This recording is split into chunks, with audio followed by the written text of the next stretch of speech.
در سالهای 80 تا 90 یکی از سخنگوهای دائمی نهضت اسلامی بودم که در توی معرکه‌های مردم مثلا سخنرانی میکردم و اهل کلانسا خصوصا ملاها خطیبها من خوب میشناسن و من تا لحظه آخر قطعی همین حزب بودم. حتی بعدی که جنایت را که جنرال کرد من در خارج بودم، در اونجا سر صداها و تبلیغات دیگر است. از اول گمان کردیم که شاید اون اشتباه است.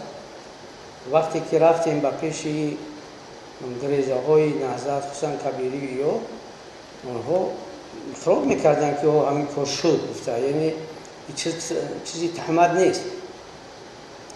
بعدا ما باور کردیم که در حقیقت همین کار روی داده بود است.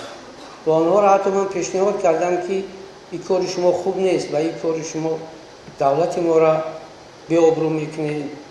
هر یک خانه در یک کمبودی هست، نمیشه که مثلا کمبودی برادر تا خطی جنگ کنی برای همسایه دیگه بگویی که ما همین خیلی یعنی کمبودی داریم خطا شرمنده و رسوا کنیم.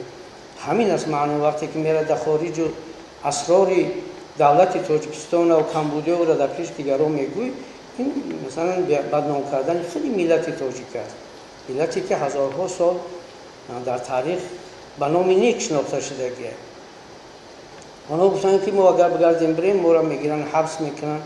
ما گفتم که نه، من شنیدم که همه را عفو کردن کسی که به اختیار خود برمیگرده. من این نمیرم. گفتم از این زندگی غریبی و در نزد مردم گویا که متهم یا بردنان شدن که حالی میگن که در اونجا خوب زندگی میکنن. درست است، عائله کبیری و بعضی رهبران پولداری همون نهضت اسلامی خوب زندگی میکنن، اما صدها عائله های هستند در اونجا که باید بردنان زارن.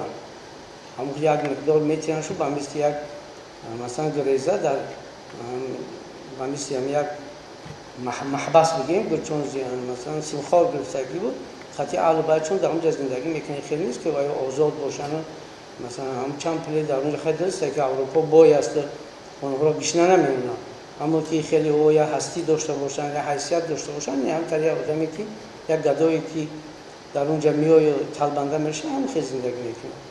ما واقعا وقتی که 40 سال در همین نهضت از سال 78 من یکی از مؤسسین نهضت هستم، ما در اول خیلی فکرها نداشتیم، ما را فریب کردن. اکثریت مردم هم 20,000 40,000 که میگن نهضتی، اکثریت چهار پوزیشن ها نمیدونستن که مقصد نهضت تبادلات است و دولتگیری است و کشتار است و دیگر. حتی همون واقعهایی که در سال 92 روی داد گوها را دیگه خیلی شرم میدادن که گویا دیگران سبب شده باشن. این روز این فیلم خیانت خیلی چیزها خیلی چشم بارا گشود. من هم حتی که با وجودی که خطی هم بودم در این کار اشتراک کردیم، از بسیار چیزها بیخبر بودیم.